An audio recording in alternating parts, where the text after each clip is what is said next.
My mom threw away my junk collection. Antiques dealer knocked on her door next day. There are moments in your life where time just stops, where your brain can't process what your eyes are seeing because it's too absurd, too devastating, too final. I'm having one of those moments right now. I'm standing in my childhood bedroom and it's empty. Not cleaned up empty, not organized empty, completely, utterly, horrifyingly empty. The vintage shelving unit I installed myself 3 years ago, bare. The archival boxes I labeled with dates and categories, gone. The climate-controlled cabinet where I kept my most delicate pieces, not even there anymore. 15 years of my life, gone. My mother is standing in the doorway with this satisfied smile on her face. You know the smile, the one that says, I did something wonderful and I expect gratitude. I finally cleaned out all that junk, she says, like she's announcing she won the lottery. You're 32 years old, Sarah. It was time to let go of all that clutter. My voice comes out wrong, strangled. Where is everything? Oh, the garbage men came yesterday morning. It's all gone, sweetie. Doesn't the room look so much better? I'm thinking we could turn it into a proper guest room now. My legs feel weird, like they might not hold me up much longer. Because here's what my mother doesn't know. That junk she threw away without asking, without even texting me, without a single moment of hesitation. I'd spent the last 15 years building a collection worth $186,000. $186,000. In a landfill. And in exactly 24 hours, an antiques dealer is going to knock on her door and make this situation so much worse in ways I can't even imagine yet. But before I tell you about that, before I tell you about the screaming and the crying and the news cameras and the choice I had to make that nearly destroyed our relationship, I need to take you back.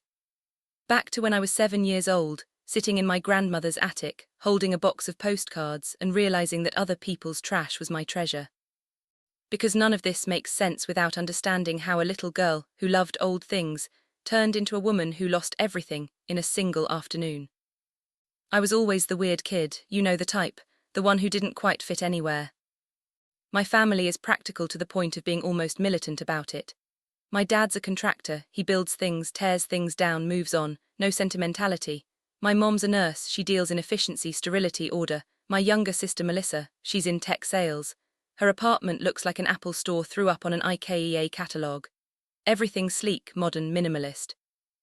And then there's me, Sarah, the girl who cried when they remodeled our kitchen and threw away the vintage cabinet pulls.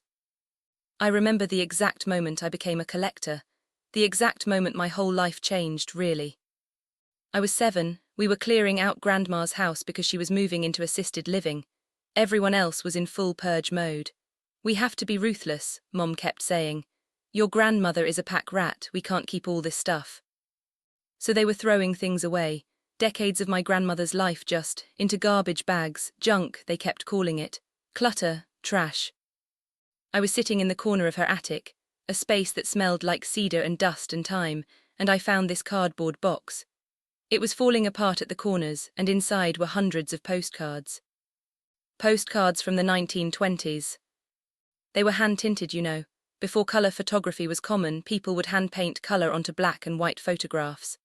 These postcards were pieces of art, pictures of places that didn't exist anymore, Atlantic City before the casinos, main streets that were now highways, hotels that had been torn down decades ago. But what got me, what really got me, were the messages on the back. Arrived safely in Chicago. Weather is lovely but I miss home terribly. Give my love to everyone. Martha, June 1923. Who was Martha? Where was home? Did anyone miss her when she died? Did her family know how much she missed them when she wrote this? Darling, the mountains here are breathtaking. Wish you could see them. I'll be home by Thursday. All my love, Thomas. Did Thomas make it home? Did the darling wait for him?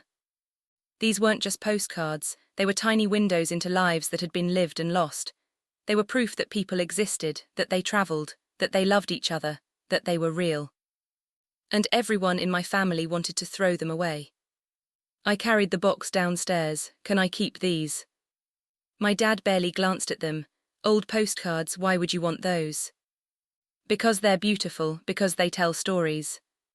He shrugged, sure, whatever, less for us to throw out. I took that box home, put it in my room, and that's how it started. I kept finding things after that, I couldn't stop. Every garage sale my parents dragged me to, I'd wander off and find treasures everyone else walked past. Every time we went to the thrift store, I'd be in the back corner looking at the stuff people considered junk. When I was 9, I found a camera at a yard sale. An old Kodak Brownie from the 1950s. The woman selling it wanted $2. My dad gave me $5 for the whole day, so I spent almost half my budget on it. Mom saw it in my bag. You spent money on a broken camera. It's not broken, it's vintage. It's garbage, Sarah.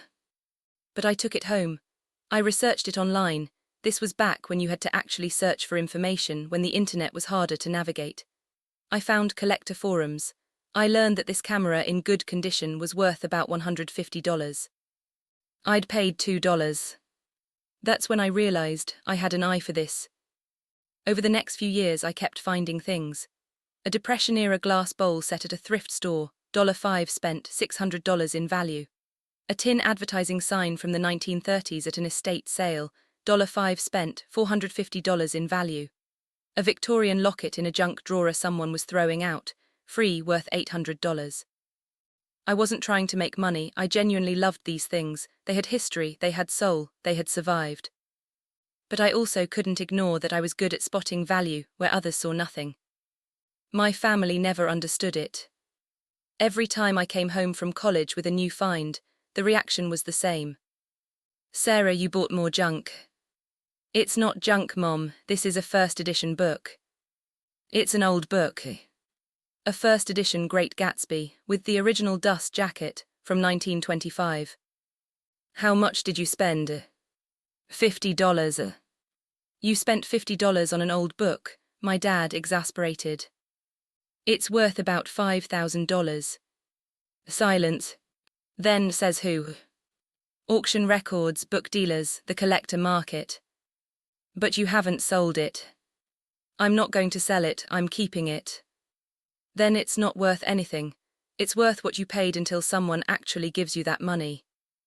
This conversation happened so many times I lost count. Different items, same script.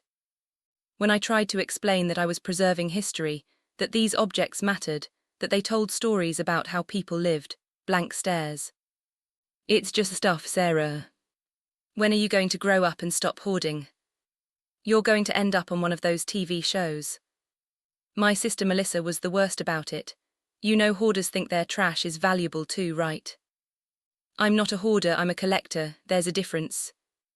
Is there, because I've seen your room at Mom and Dad's. My items are curated, researched, catalogued and insured. Hoarders keep actual trash, I keep antiques. Same energy. After a while I stopped trying to explain. They didn't want to understand, and I didn't need their validation. Or so I told myself. Real quick, and I mean quick because we have a long way to go, have you ever had a passion that your family just didn't get? Where they looked at something you loved and saw garbage? Drop a comment. I need to know I'm not alone in this. And subscribe because this story is an hour and a half long. Yes, seriously, it's that complicated. Hit that notification bell, you're going to want to see how this ends. I want to be clear about something, my life wasn't just about collecting. I had a career, I had friends, I had relationships, sort of. I worked as a UX designer at a tech startup. Remote work, flexible hours, decent pay. It was perfect because I could hit estate sales on Friday mornings when other collectors were at their 9-to-5 jobs. I dated, though not successfully. My last boyfriend, Jason, lasted 8 months before he sat me down and said, I feel like I'm competing with dead people for your attention. That's ridiculous. Last week, you cancelled our anniversary dinner because you found out about an estate sale for Art Deco jewelry. Jason, the woman who died, had been a costume designer on Broadway in the 1920s. Her collection was a once-in-a-lifetime opportunity. That's exactly my point. We broke up, I told myself I was sad about it, but honestly, I got 3 incredible pieces from that estate sale, including an enamel pendant worth $2,500. So, worth it, maybe, I don't know. By the time I was 30, my collection had grown to hundreds of pieces, all carefully organized at my parents' house in my childhood bedroom. I had an arrangement with them, they gave me that room. I kept everything organized, catalogued, properly stored, we had a system. Just don't let it take over, Mom would say every time I brought something new. Eventually, you'll have to figure out what to do with all of it. I know, Mom. But I didn't know because I was still collecting, still finding treasures, still unable to stop. The collection was diverse, that's what made it special. I had vintage cameras, Kodaks, Polaroids, Lakers, some worth $50, some worth $2,000. I had Depression-era glassware in every color, pink, green, amber, blue, complete sets in original condition. I had antique jewelry, Victorian mourning pieces with hair work, Art Deco brooches with geometric designs, Edwardian lockets with original photographs. I had first edition books, Fitzgerald, Hemingway, Steinbeck, some with dust jackets, some signed, all valuable. I had vintage advertising, tin signs for Coca-Cola, Lucky Strike, Texaco, some from the 1920s, some from the 1950s. I had antique pocket watches, some solid gold, some with intricate engravings, some with original chains and fobs. I had rare coins, pre-1964 silver quarters, Indian head pennies, Morgan silver dollars. I had Art Deco everything, picture frames, cigarette cases, compact mirrors, powder boxes, the geometric designs, the bold colors, the optimism of that era, I loved all of it. And I had the postcards, always the postcards, the collection that started it all, hundreds and hundreds of hand-tinted postcards showing an America that didn't exist anymore. Every single item was documented. Photographs, purchase receipts, condition reports, provenance when I could find it, I had spreadsheets, I had insurance riders, I had a whole system. Because here's what my family didn't understand, I wasn't hoarding, I was curating, there's a difference. Hoarding is keeping things because you can't let go, collecting is keeping things because they matter. Every item in my collection had been chosen deliberately, researched thoroughly, cared for properly. I knew the history of every piece, when it was made, who made it, what made it special, why it mattered. That Rolex GMT Master from 1967, I found it at a flea market. The seller thought it was broken. I paid $100, got it serviced by a certified Rolex technician and discovered it was worth $8,000. But the value wasn't why I kept it because I imagined the person who wore it. A pilot maybe, or a businessman who traveled the world. The watch had scratches on the crystal, where on the bracelet, it had been loved. And I wanted to keep loving it. That first edition Great Gatsby, I found it at an estate sale where the family was liquidating everything. They had no idea what they had. I paid $50. It was worth $5,000, but I didn't keep it for the money. I kept it because holding that book, published in 1925, was like holding a piece of literary history. Fitzgerald had written the great American novel, and I had an original copy in my hands.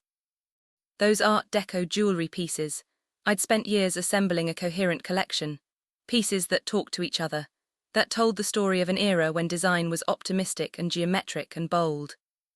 This wasn't junk, this was cultural preservation. But try explaining that to people who buy furniture at IKEA and replace it every 5 years. Last year I finally did something I'd been putting off for a long time. I calculated the collection's total value. And when I saw that number, when I really understood what I'd built, everything changed. Because suddenly this wasn't just my weird hobby anymore. Keep watching, that number is important. Last year I decided to get serious about documentation. Not just for my own records, but for insurance purposes. I'd been carrying a $50,000 rider on my parents' homeowners policy for years, but I suspected that wasn't enough anymore. So I spent 3 months doing deep research, looking up recent auction results, checking with dealers, getting professional appraisals on the highest value items. I worked with Robert Chen, an antiques dealer downtown who specialized in estate valuations. He came to my parents' house twice, spent hours going through my collection, took hundreds of photos. You have a good eye, he told me. Really good, some collectors just accumulate, you've been curating. Thank you. Have you ever thought about dealing, buying and selling instead of just collecting? Not really, I like keeping things. Fair enough, but you could make real money with this knowledge. When he gave me the final appraisal, I sat in my car in my parents' driveway and stared at the number. $186,347. $186,347. I'd accidentally built a six-figure collection. Part of me wanted to run inside and show my parents. Look, I told you this wasn't junk. I told you these things had value. I was right all along. But another part of me, the part that had heard that's just junk for 15 years, knew they wouldn't believe it. Or worse, they'd believe it and suddenly start treating my collection differently. Start wanting me to sell things. Start seeing dollar signs instead of history. So I kept it to myself.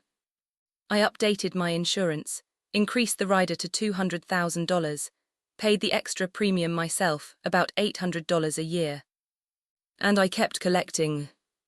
Because it still wasn't really about the money. The money was just validation, proof that I wasn't crazy, proof that my eye was good, proof that what I'd been doing for 15 years mattered. The real joy was still the hunt, finding something everyone else overlooked, researching its history, adding it to the collection, preserving one more piece of the past. But there was a problem brewing, and I was too focused on collecting to see it. My collection had gotten big, really big. It wasn't just neatly on shelves anymore. There were boxes under the bed, boxes in the closet, boxes stacked against the walls, climate-controlled containers for the most delicate pieces, filing cabinets for documentation. My childhood bedroom didn't look like a bedroom anymore. It looked like a museum storage facility. And my parents were getting impatient. 3 months ago, Mom called me. "Sarah, we need to talk about your room." My stomach dropped. Nothing good ever starts with "we need to talk."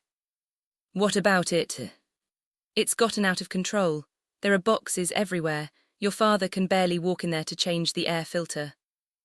"Mom, everything is organized. I have a system." "It's too much. We've been talking and we think it's time for you to move everything to your apartment, or get a storage unit, or do something with it." "Mom, my apartment is 650 square feet. There's no room." "Then get a storage unit." "Do you know how much that costs? $200 a month minimum, and I'd need climate control for some pieces, which is more expensive." "Then sell some of it." "I'm not selling it." "Sarah, you're 32 years old. You can't keep using our house as your personal museum." "We had an agreement. That room is my space." "Well, we're changing the agreement. You have until the end of the month to make arrangements." "That's 3 weeks. That's plenty of time to rent a U-Haul and move some boxes." "Mom, some of these items are extremely fragile. I can't just throw them in a truck. They need to be packed properly with archival materials." "Then you'd better get started." She hung up. I should have taken that seriously. I should have started making plans immediately. But I didn't. Because the next weekend, I found out about this incredible estate sale 3 hours away. A woman had died who'd been a serious collector of vintage fashion and accessories. Her entire wardrobe from the 1920s through the 1960s was being sold. I couldn't miss it. So I went, spent the whole weekend there, found amazing pieces, Victorian morning jewelry, Art Nouveau hatpins, a complete set of 1920s beaded purses. I was in heaven. And while I was there, my mother was at home making the worst decision of her life. "Okay, we're about 25 minutes in. Still with me? Good, because this is where everything falls apart, and I mean everything. If you need to grab water or coffee or wine, probably wine, honestly do it now. This next part is rough." I got back from the estate sale Sunday night around 10 p.m, exhausted but happy. I'd found incredible things. I texted my mom, had an amazing weekend, found some beautiful pieces. I'll come by next Saturday to start organizing everything for the move. Love you. She didn't respond, which should have been my first clue that something was wrong because my mom always responds to texts. Always. Monday morning I woke up to 19 missed calls. 19. All from my mother. My heart was pounding as I called her back. Mom, what's wrong? Is Dad okay? Did something happen? Where have you been? I've been trying to reach you all morning. I had my phone on silent. What happened? Do you need to come over here, right now? Why, what's going on? Just come over, we need to talk. The way she said it made my blood run cold. Someone died, someone got hurt, something terrible happened. I threw on clothes and drove to my parents' house. Normally it's a 30-minute drive. I made it in 18. I ran inside. Mom, Dad, what happened? Mom was in the living room. She wasn't crying. She wasn't panicked. She looked annoyed. What happened, she said, her arms crossed, is that I gave you 3 weeks to move your stuff, and you didn't. Confusion, total confusion. What are you talking about? I still have 2.5 weeks. You had 2.5 weeks, but I got tired of looking at that room full of clutter, so I cleaned it out yesterday. The world tilted on its axis. You what? I cleaned out your room while you were off at another one of your estate sales. I went through everything, threw out the junk, donated what looked like it might be useful, put the actual trash out for the garbage men. I couldn't speak, my mouth was open but no sound was coming out. The garbage truck came this morning at 7 a.m, she continued. So it's all gone now, but the room looks so much better, come see. I don't remember walking up the stairs. I don't remember her opening the door. I just remember standing in the doorway looking into my childhood bedroom. Empty. The shelves I'd installed bare, the boxes I'd labelled gone, the climate-controlled cabinet not even there, the filing system vanished. Everything's gone. Where? My voice came out as a whisper. Where is it? I told you, trash and donations. I kept a few things that looked nice there in the garage. Show me. My legs felt like they weren't mine as I followed her to the garage. She pointed to a single cardboard box. Inside, 4 random items. A decorative tin I'd used for storage, a clock that didn't work but had a pretty face, a framed photograph and a small jewelry box. That's it, that's everything you kept. Well, those looked like they might actually be worth something. The rest was clearly junk. Mom, I couldn't get enough air. What exactly did you throw away? Let's see, all those old cameras that didn't work, the broken watches, those dusty old clothes, boxes of rusty tin signs, yellowed books that were falling apart, stacks and stacks of old postcards, dishes with chips in them, tarnished jewelry. Honestly, Sarah, there was so much. I filled 6 garbage bags and took 4 loads to Goodwill. I sat down on the garage floor. I might have been having a panic attack. I don't know. The cameras, I said slowly, carefully, weren't broken. They were vintage, worth anywhere from $50 to $2,000 each. I had 14 of them. She waved her hand dismissively. The watches weren't broken. They were antique, solid gold, worth between $300 and $8,000 each. I had 9 of them. Her hand stopped mid-wave. Those dusty old clothes were Victorian and Edwardian pieces, museum quality, worth hundreds each. That rusty tin sign collection was worth $30,000. The yellowed books were first editions worth between $500 and $5,000 each. The postcards were hand-tinted originals from the 1920s. My entire collection was worth about $20,000. The chipped dishes were Depression-era glassware worth $600 per set. And that tarnished jewelry, Art Deco and Victorian pieces worth between $200 and $3,500 each. I pulled out my phone, opened my spreadsheet, the one with every item documented. Mom, do you want to know what you just threw away? I turned the phone toward her. She looked at the screen, at the line items, at the values, at the total at the bottom. $186,347. $186,347. She stared at it for a long time. Then she laughed, actually laughed. Sarah, that's ridiculous, old stuff isn't worth that much.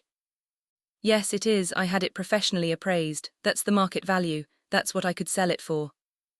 You're exaggerating to make me feel bad. I'm not exaggerating. Mom, I increased your homeowner's insurance policy to cover my collection. It's insured for $200,000. The insurance company has all of this documentation. They know what it's worth. The smile fell off her face. You had our insurance increased. Yes, because my collection was valuable, and I told you that, multiple times. I told you I had valuable things stored here. You said you liked old things. You didn't say you had hundreds of thousands of dollars worth. Because you never believed me. Because every time I tried to explain, you called it junk. You've been calling it junk for 15 years. Because it looked like junk. It wasn't junk, it was history, it was art, it was my entire adult life. My dad appeared in the doorway. What's all the shouting about? I was shaking, actually physically shaking. Dad, Mom threw away my entire collection. Everything, it's in a landfill, $186,000. I showed him the spreadsheet. He looked at it for a long time, his face went pale. Oh no, honey. Oh no, that's all you have to say. Sarah, I'm so sorry, if we'd known. You did know, I told you, both of you, for years, but you didn't want to listen because it didn't fit your idea of what has value. Mom was crying now. I didn't know, I truly didn't know. You didn't want to know, that's different. I stood up, I'm going to the dump, maybe they haven't buried it yet. The truck came at 7, Mom said quietly, it's been almost 8 hours. I went anyway. The dump was exactly as soul-crushing as you'd imagine. Mountains of trash, the smell, the seagulls, the absolute futility of trying to find anything in that chaos, but I tried. God help me, I tried. And what the guy at the entrance told me, stay with me, this gets worse before it gets better. The county landfill sits on the edge of town, and even before you can see it, you can smell it. That sweet sick garbage smell that gets into your nose and your throat and your clothes. I pulled up to the entrance. There was a guy in a small booth who looked like he hated his job. I rolled down my window. Hi, this is going to sound crazy, but my mother accidentally threw away some of my belongings this morning. They would have come in a truck from the Riverside neighborhood. Is there any way I can? No. Just like that, flat final. No. Once it goes into the compactor, it's gone, buried under tons of other garbage. We process thousands of tons of waste every day. You're never finding anything. But couldn't I at least look? You can't go into the active dumping areas. It's not safe. And even if you could, it's not just your trash from this morning. It's hundreds of households' worth of trash, all compacted and bulldozed into piles the size of buildings. Whatever you lost, it's gone. I sat there in my car for a moment, then I pulled into the parking lot and just sat there. Looking at the mountains of trash, knowing that somewhere in those mountains was 15 years of my life. The Rolex, the first edition books, the Depression glass, the Art Deco jewelry, the vintage cameras, all of it buried, crushed, mixed with everyone else's garbage. Indistinguishable from trash. Because that's what it had become, trash. I called my best friend Jess. She'd been hearing about my collection for years. They threw it away, I told her. All of it. Mom cleaned out my room while I was gone, it's all in a landfill. Oh my God, Sarah, can you recover any of it? No, it's compacted, buried, gone. What about insurance? I don't know, maybe. I'll have to file a claim, but I'd have to prove my mom deliberately destroyed my property. Which means, I don't even know what that means. Do you want me to come over? No, I just need to sit here for a minute. We sat on the phone in silence while I stared at the garbage mountains, trying to process that this was real, that this had actually happened. I drove back to my parents' house. Mom was in the kitchen, making dinner like it was a normal day. Sarah, are you staying for dinner? No. Are you still upset about the room? Upset, I laughed, but it came out wrong. Bitter. Mom, you destroyed $186,000 of my property. Upset doesn't really cover it. And it was in my house. It was my property. My dad came in from the garage. Both of you need to calm down. Calm down, Dad, do you understand what happened today? Do you understand that Mom threw away 15 years of my work? My passion, my life. It was stuff, Sarah. It was stuff, and it was valuable, and you both knew that, I told you, multiple times. Mom was crying again. I made a mistake, I'm sorry. You didn't make a mistake. You made a choice. You chose to dismiss what I cared about. You chose to believe your judgment was better than mine. You chose to throw away my collection because you were tired of looking at it. That's not fair. Isn't it? You gave me 3 weeks. I still had 2.5 weeks left, but you decided you were done waiting. So you took matters into your own hands. You took my property and you threw it away, without asking, without permission, without even texting me. She didn't have an answer for that. I left, got in my car, drove home. And then I sat in my apartment for the rest of the night, looking at the photos on my phone. The documentation I'd kept, the images of my collection. All that was left now, digital ghosts of things that used to exist. The next morning my mom called me at 9:15. Sarah, there's a man here who wants to talk to you about your collection. My heart stopped. What man? He says he's an antiques dealer, Robert something. He said he saw some items in our trash yesterday morning and wanted to know if we had more. I couldn't breathe, put him on the phone. A moment later, a man's voice, professional, careful. Hello, is this Sarah? Yes, who is this? My name is Robert Chen. I run an antiques shop downtown, Chen and Associates. I happened to drive by your parents' house yesterday morning, right as the garbage truck was loading. I saw some items that caught my attention. I asked the workers if I could take them before they went into the compactor. They said yes.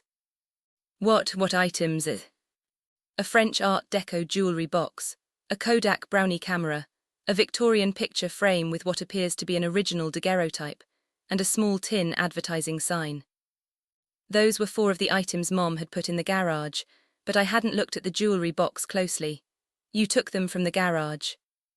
No, these were in the trash, on the curb. Mom had lied, she hadn't saved anything. What was in the garage must have been things she thought looked nice enough to keep for herself. These items, Robert continued, are clearly valuable antiques. The jewelry box alone is worth about $400, the camera is worth $200, the frame with the daguerreotype is worth about $300, the tin sign is worth around $200, which made me wonder, why would someone throw these away? Because my mother cleaned out my collection without understanding what any of it was worth. Your collection? I'm a collector. My voice broke. I had about $186,000 worth of antiques stored in that room. She thought it was junk, she threw it all away. Silence, long silence. $186,000. Yes. And it all went in the trash. Yes. Another silence, heavier this time. I'm at your parents' house right now. Would you be willing to come here and talk to me? I think there are some things you should know. I'll be there in 20 minutes. Okay, we're almost at the halfway point. Still here, you're a trooper. Hit that like button if you're feeling this story. And stay tuned because Robert Chen, the antiques dealer who knocked on my mom's door, is about to make this situation so much more complicated.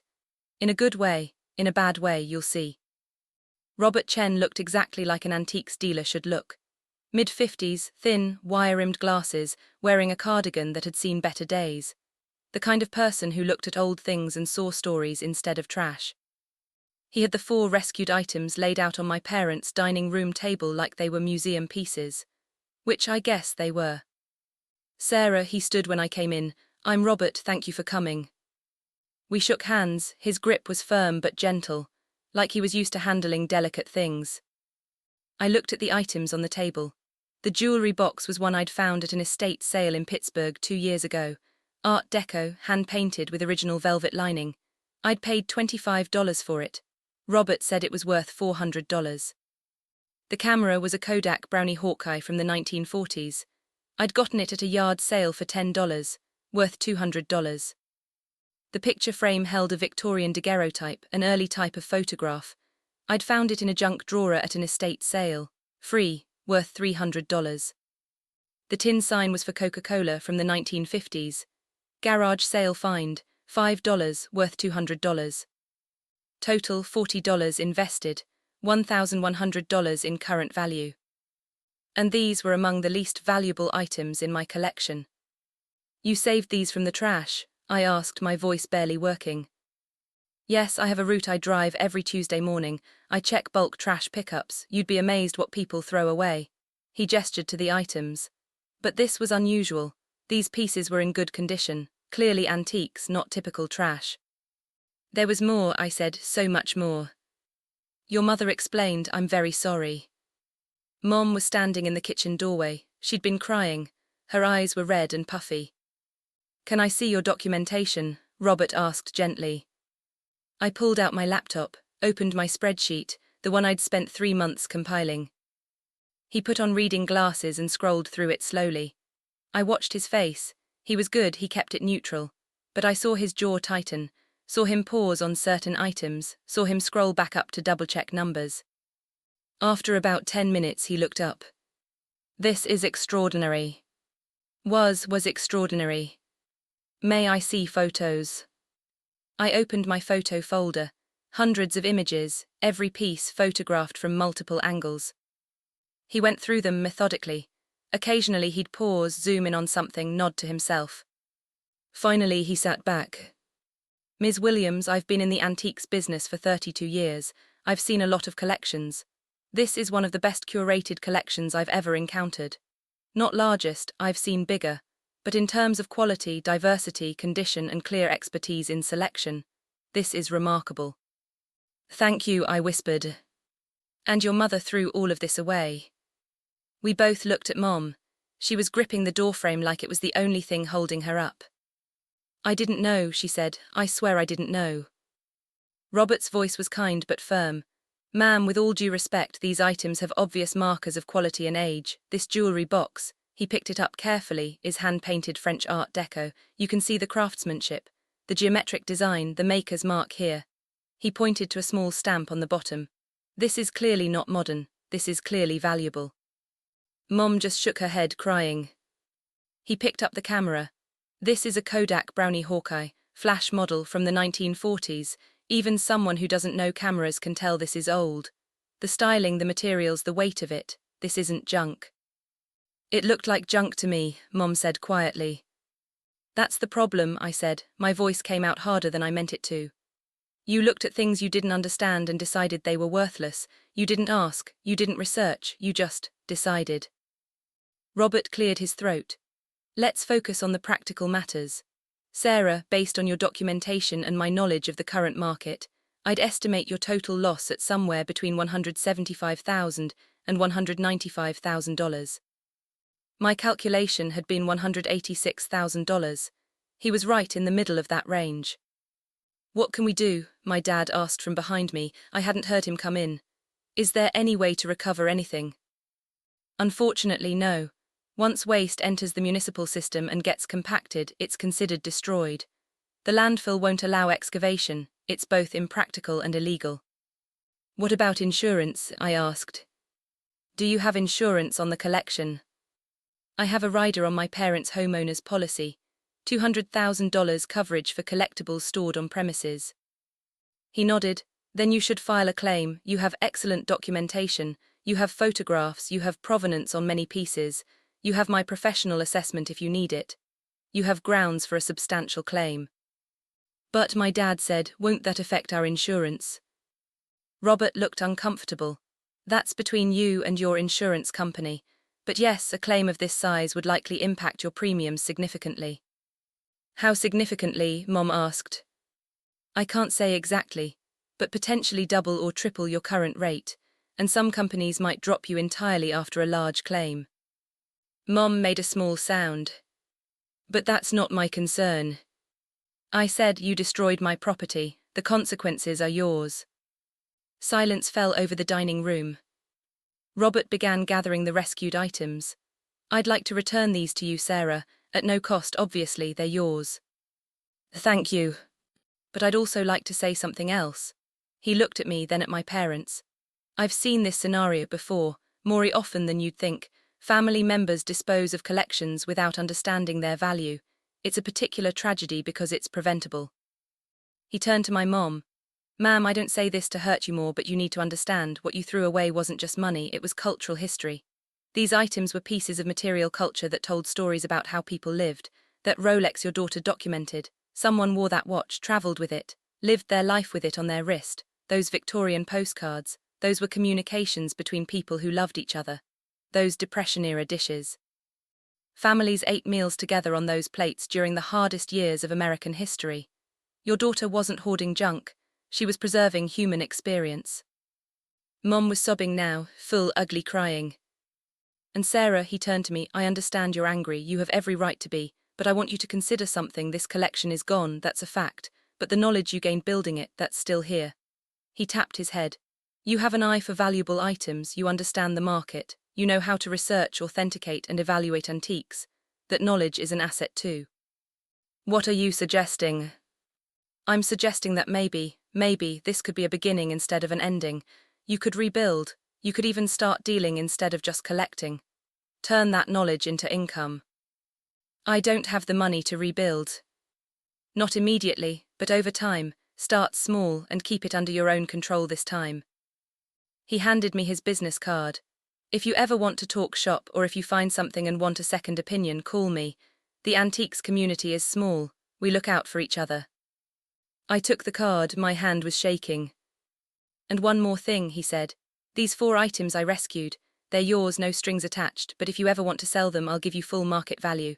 $400 for the jewelry box, $200 for the camera, $300 for the frame, $200 for the sign.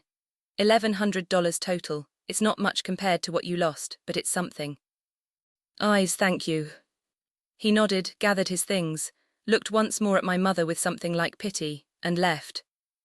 And I was alone with my parents in the kitchen that felt like a crime scene. After Robert left, the 3 of us just stood there. Mom was still crying, Dad looked shell-shocked, and I felt numb.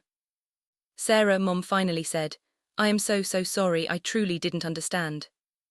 You didn't want to understand, that's the problem. You're right, you're absolutely right. I dismissed your passion for years. I thought I knew better, I was wrong. Do you know how many times I tried to explain this to you? How many times I showed you items and told you their value and their history? And every single time you brushed me off. That's nice, honey. When are you going to grow up? It's just junk. She nodded, tears streaming. I know, I remember. I stopped trying to share things with you because it hurt too much. Because every time I did, you made me feel stupid for caring. I'm sorry. And now it's gone, all of it. 15 years of work. 15 years of carefully building something meaningful. Gone because you couldn't bother to send me a text before you threw it away. I thought I was helping, she whispered.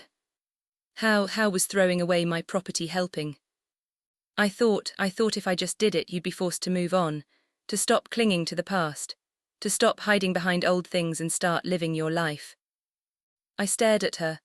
Hiding behind old things, Mom, collecting was my life, it was what I loved, it was my passion, it was how I connected with history and culture and beauty. I wasn't hiding, I was engaging. I didn't see it that way. That's the problem, you saw what you wanted to see, and you made a decision based on what you thought I needed, instead of respecting what I actually wanted. Dad finally spoke. What do you want from us, Sarah? What can we do to make this right? I looked at him, then at her. I want you to pay me back. Mom's face went white. We don't have $186,000. Then we work out a payment plan, $500 a month for the next 30 years. We can't afford that, we're on fixed income. The mortgage, the medical bills, You should have thought about that before you threw away my property. Sarah, Dad said, be reasonable. I am being reasonable. I'm asking for compensation for property that was destroyed. That's not unreasonable, that's basic justice. We're your parents. And I'm your daughter. Why does your financial security matter more than mine? They didn't have an answer. I left, got in my car, drove home. And I spent the next 3 days trying to figure out what to do. Filing the insurance claim was complicated. I called the insurance company, explained the situation. The agent was immediately skeptical. Your mother threw away your collection. Yes. Ma'am, this rider is designed to cover theft, fire, flood and other disasters. Not family disputes. This isn't a family dispute. This is destruction of insured property. By the policyholder. By a family member of the policyholder who had access to the premises and destroyed property that wasn't hers. It's very complicated. That's why I'm calling you. I spent 3 more days compiling every piece of documentation I had. Photos, receipts, the appraisal from Robert, the spreadsheet, everything. Then I called my parents. I need you to cooperate with the insurance investigation. What does that involve? Mum asked. Her voice was small, defeated. You'll need to give statements, admit what happened, sign documentation. And then the insurance company decides whether to pay out the claim. Silence. Mom, do you understand what's going to happen if they pay? Your premiums will skyrocket. You might lose your coverage entirely. I know. So why won't you just pay me directly, work out a plan? Because we can't afford it, Sarah. We just can't. Our retirement fund is barely enough as it is. If we commit to $500 a month, we'll lose the house. And I lost $186,000. How is that fair? It's not fair, Dad said, getting on the line. None of this is fair, but we're trying to survive here. So am I. We didn't speak for a week after that. And then I did something I probably shouldn't have done. I posted about it on Facebook. Not the whole story, just enough. PSA: if someone in your family collects something, don't throw it away without asking. Even if you think it's junk, even if you think you're helping, you might be destroying years of work and thousands of dollars. Ask me how I know. I thought maybe a few friends would sympathize. Instead, it exploded. Within an hour, I had 50 comments. What happened? Are you okay? Did someone throw away your stuff? So I told them in the comments the whole story. My mother threw away my antiques collection while I was at an estate sale. 15 years of collecting, $186,000 in value, all in a landfill now. She thought it was junk. The reactions came fast. Oh my God, I'm so sorry. Sue her, your mother must feel terrible. You're 32 and storing stuff at your parents' house, maybe time to get your own space. That last one strung because it wasn't entirely wrong. But then the post got shared, and shared again and again. People I didn't know were commenting, other collectors sharing similar stories. My husband threw away my comic collection. My mom donated my vintage toy collection to Goodwill. My wife sold my vinyl records at a yard sale. Horror story after horror story. And then a local news producer messaged me. We'd like to do a story about this. Would you be interested in an interview? I stared at that message for a long time. If I said yes, this would go public, really public. My mother would be humiliated on the news. But maybe that's what she needed. Maybe public accountability would make her take this seriously. I said yes. Going to the news was probably a mistake. Probably. But I was angry and hurt, and I wanted my mother to understand what she'd done. And then the segment aired, and my phone started ringing, and the internet had opinions. And everything got so much worse before it got better. Stay with me, we're almost to the end. The news crew came to my apartment 3 days later. Local station, human interest piece. Local collector loses life's work when mother mistakes antiques for trash. They interviewed me in my living room, set up lights and a camera, had me show them the documentation. Can you put a dollar figure on what was lost? $186,000. The reporter's eyes widened. And your mother threw all of this in the trash? Yes, while I was away for the weekend. She didn't ask, she didn't call, she just threw it away. Did you ever tell her these items were valuable? Many, many times, for 15 years, she didn't believe me. What was your relationship like before this happened? I hesitated, this felt invasive, but I'd agreed to the interview. We had a normal mother-daughter relationship. Some tension around my collecting, she never understood it, thought it was clutter, but nothing hostile, until now. And now? Now we're not speaking, and I'm considering an insurance claim that could financially devastate them. Do you think that's fair, given that she's your mother? I looked directly at the camera. Do I think it's fair that I should be compensated for $186,000 of property that someone destroyed?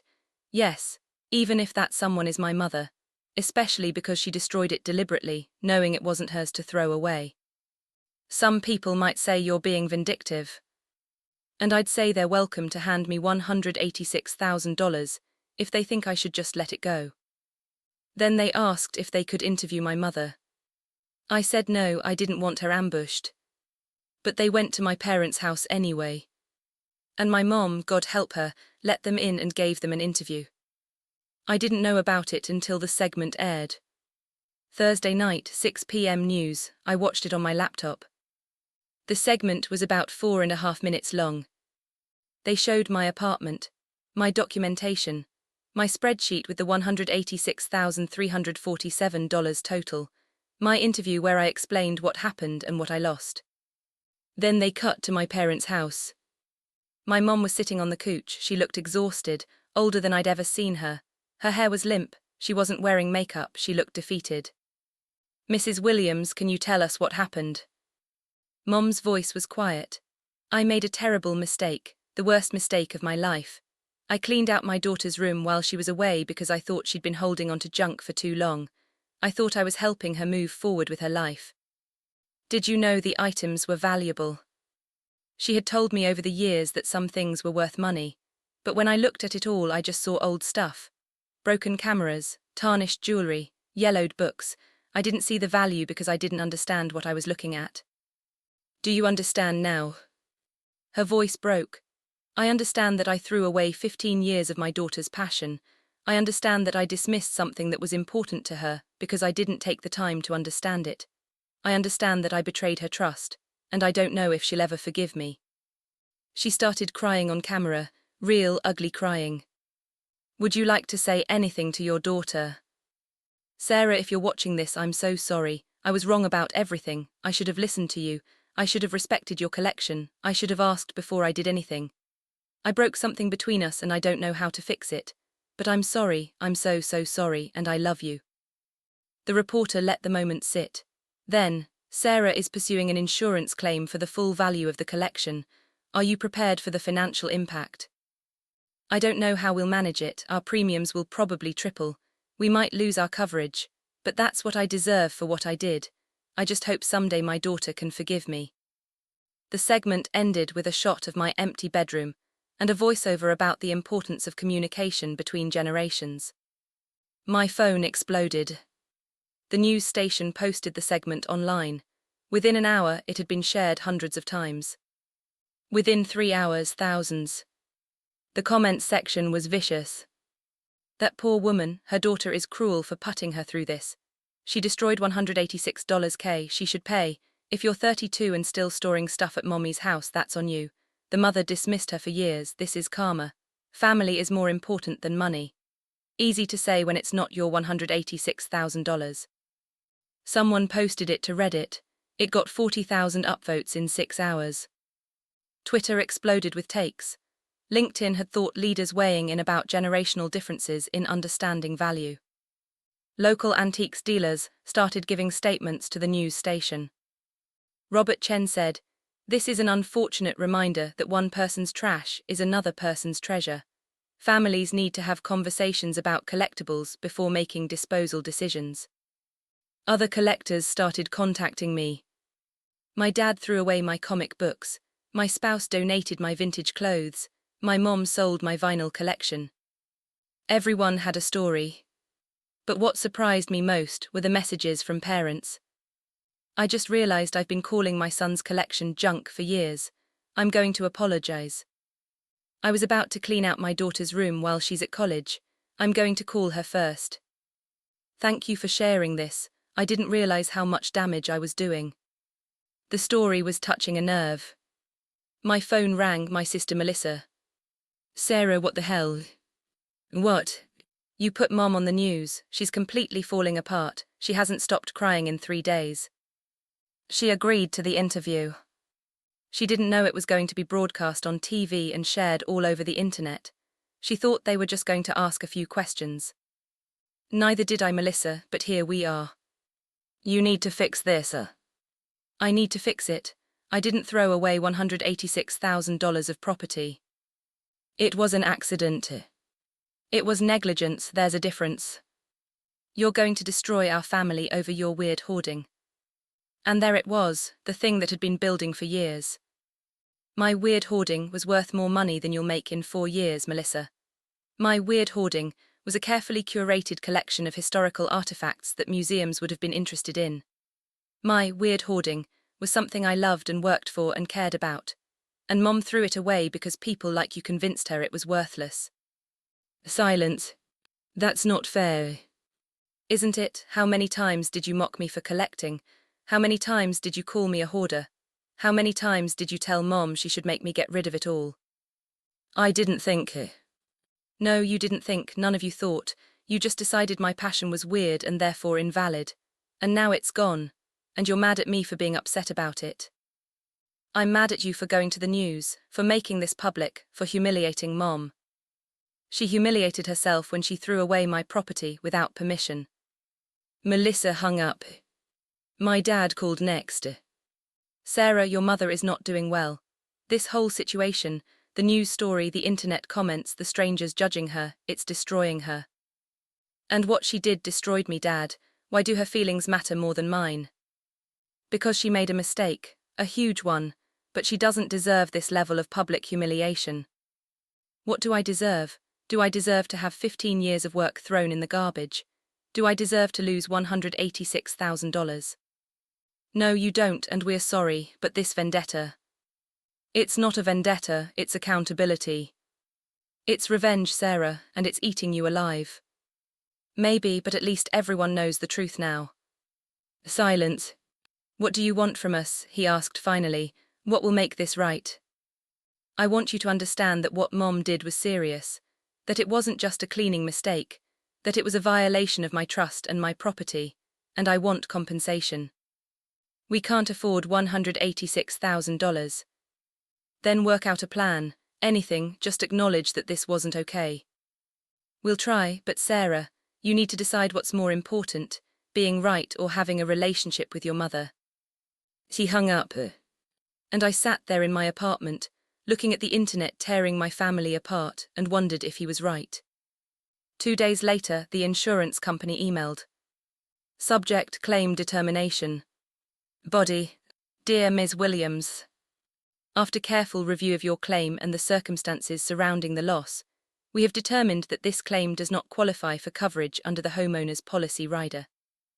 The policy covers loss due to theft, fire, flood, and similar disasters. It does not cover intentional disposal of property by the policyholder, even if that disposal was based on a misunderstanding of the property's value. While we acknowledge the extent of your loss, the fact that your mother deliberately disposed of items on her own property means this falls outside the scope of coverage. Your claim is denied. You may appeal this decision within 30 days.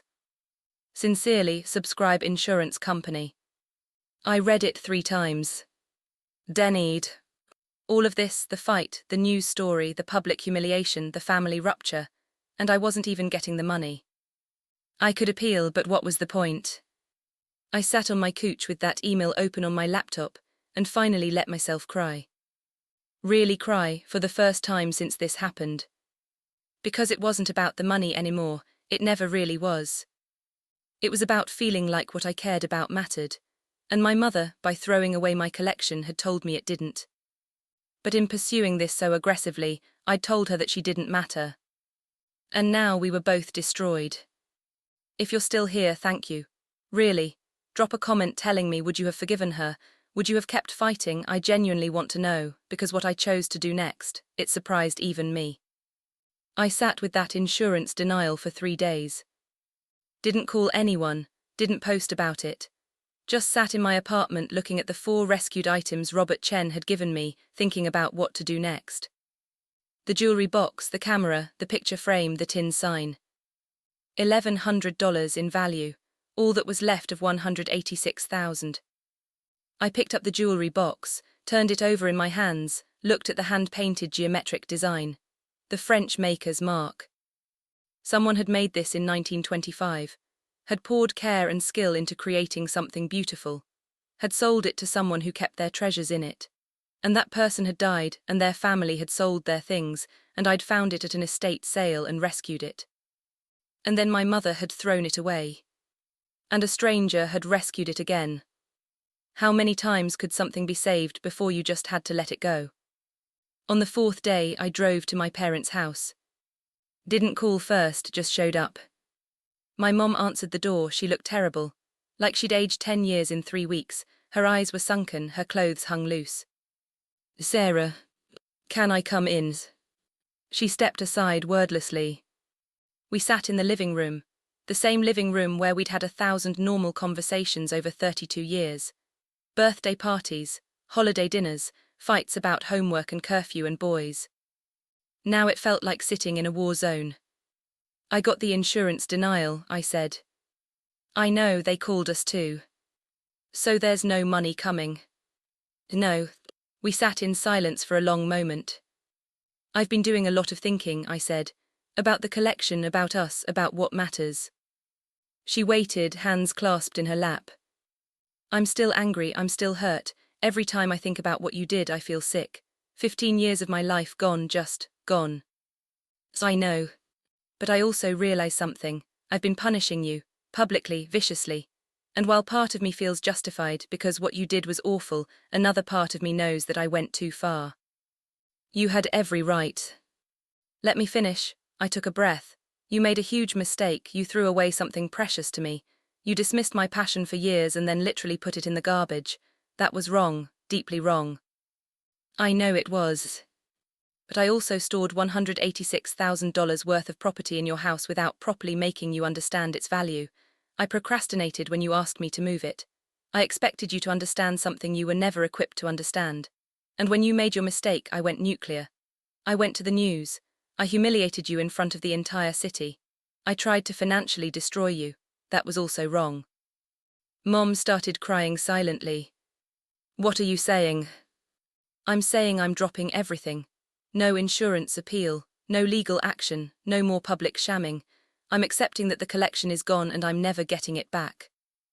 Sarah, you don't have to. Yes, I do, because if I don't, this will consume both of us. You'll spend the rest of your life drowning in guilt. I'll spend the rest of my life drowning in bitterness. And our relationship will die, and I don't want that. But the money is a lot. It's devastating to lose, but it's not worth losing you over. She broke down completely then, not quiet crying, full sobbing, the kind that comes from your whole body. I moved to sit beside her, put my arm around her.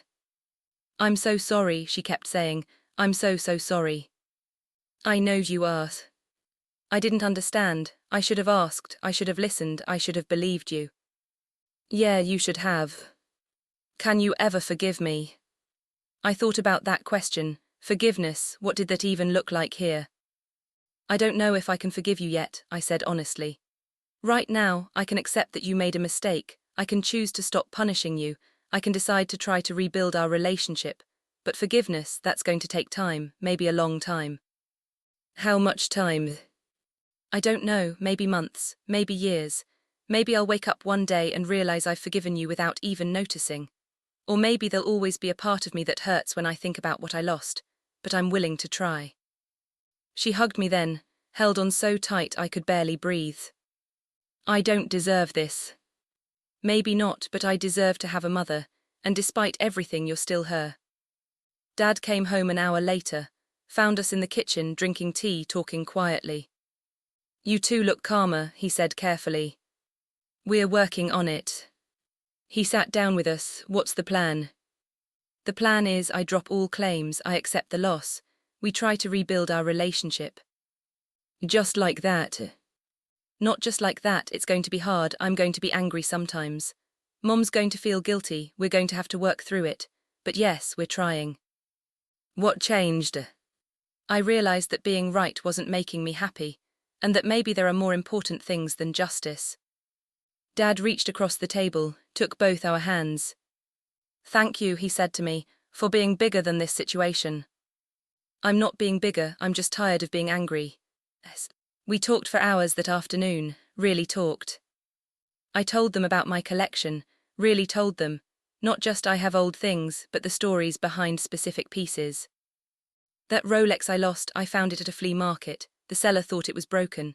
I paid $100, got it serviced and it was worth $8,000, but I didn't keep it for the money. I kept it because I imagined the person who wore it. Maybe a pilot, maybe an adventurer, the watch had scratches, wear marks. It had been lived in, loved, and I wanted to honor that. Mom listened, actually listened. I never understood that. I thought old things were just, old, replaceable. They are replaceable technically. You can buy another vintage Rolex, but that specific watch with that specific history, that's gone forever. That's what I was trying to preserve, not just objects, stories, proof that people existed and lived and mattered. I wish I'd understood that sooner. Me too. We also talked about responsibility. Mom, I need you to understand that what you did was serious. It wasn't just a cleaning mistake. It was a violation of my trust and my property. I know that now, and I promise, I swear, I will never dismiss something you care about again, whatever it is. However weird it seems to me, if it matters to you, it matters. How can I trust that? You can't, not right now, but I'll prove it, however long it takes. Okay. And Sarah, Dad added gently, you need to understand that storing valuable property at someone else's house, even family without crystal clear agreements, is risky. You bore some responsibility for that. I know I was lazy about moving it, I procrastinated. I didn't communicate clearly enough, I own that. Good. We sat together as the sun set through the kitchen window. 3 people who'd hurt each other badly, trying to figure out how to move forward. It wasn't healed, it wasn't perfect, but it was something. The start. That conversation happened 3 months ago. Here's where things stand now. The collection is still gone. Obviously, that's not changing, I've made peace with it. Mostly, some days are harder than others. My relationship with my parents is better, not perfect, there are still awkward moments. I'll mention something about antiques and Mom will flinch, the guilt washing over her face. Or I'll be at their house and walk past my old bedroom, now a guest room, painted a cheerful yellow, and feel that pang of loss. But we're talking, we have dinner twice a month. Mom asks about my life, really asks, and I tell her. We're trying. I did start collecting again. I got a storage unit. 10x10, climate-controlled, secure. It costs $175 a month, but it's mine, completely under my control. I've been careful about it, slower, more deliberate, but I'm out there again, hitting estate sales, finding treasures. Last month I found a Victorian photo album at an estate sale. Original leather binding, filled with portraits from the 1880s. I paid $35 for it, it's probably worth $300. But more than the value, it's beautiful, it's history. It's a family's memories preserved in sepia and fading ink, and I get to be the one who saves it from being thrown away. That feeling, that purpose, I missed it. Robert Chen became more than just the dealer who rescued 4 items. He became a friend, a mentor. We meet for coffee every few weeks, talk shop, share finds. He's teaching me about dealing, not just collecting but buying and selling strategically. You have real knowledge, he told me last week. Knowledge people would pay for. Have you thought about teaching, workshops on identifying valuable antiques, consulting for estate sales? I don't know if I'm ready for that. Think about it, the collecting community needs people who actually understand this stuff, not just people trying to make a quick buck on trash. I am thinking about it. Martin, an older collector who reached out after the news story, has become another mentor. He's been collecting for 40 years. He's seen it all, including his own ex-wife throwing away part of his collection in a divorce. The things you lost are gone, he told me. But they're not the only treasures in the world. There are more stories to preserve, more objects to save. You can't save everything, but you can save something. He's introduced me to private estate sales, high-end dealers, auction houses, a whole network I didn't know existed. You're building something new, he said, and maybe it'll be even better than what you lost, because now you know what you're protecting it from. What am I protecting it from? From complacency, from taking it for granted, from assuming other people will understand, you won't make those mistakes again. He's right. My sister Melissa apologized. It took her 2 months, but she finally called. I was wrong to dismiss your collecting, I thought it was weird. But weird isn't bad and you weren't hurting anyone, you were just doing something you loved. Thank you for saying that. Are you okay, like really okay? I'm getting there, some days are harder than others, but I'm dealing with it. For what it's worth, I looked up some of the stuff you collected. The Art Deco jewelry, the vintage cameras, they're actually really beautiful. Yes, they are.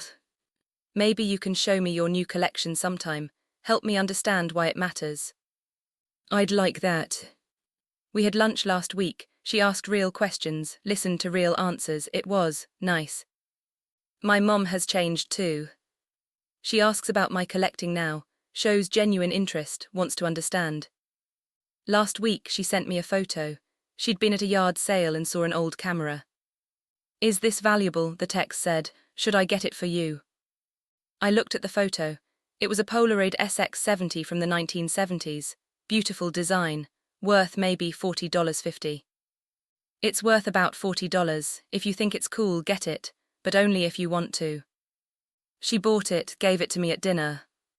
I know it's not worth much, she said, but I thought maybe it could be a new beginning for your new collection. I put it on my shelf in the storage unit. It's not particularly rare. It's not going to appreciate much, it's not a centerpiece item. But it's the first antique my mother ever gave me with understanding, with respect, with love. And that makes it priceless. So that's my story. My mom threw away my junk collection. An antiques dealer knocked on her door the next day, and everything fell apart before it could slowly, painfully come back together. Did I get justice? No, I lost $186,000 worth of irreplaceable antiques.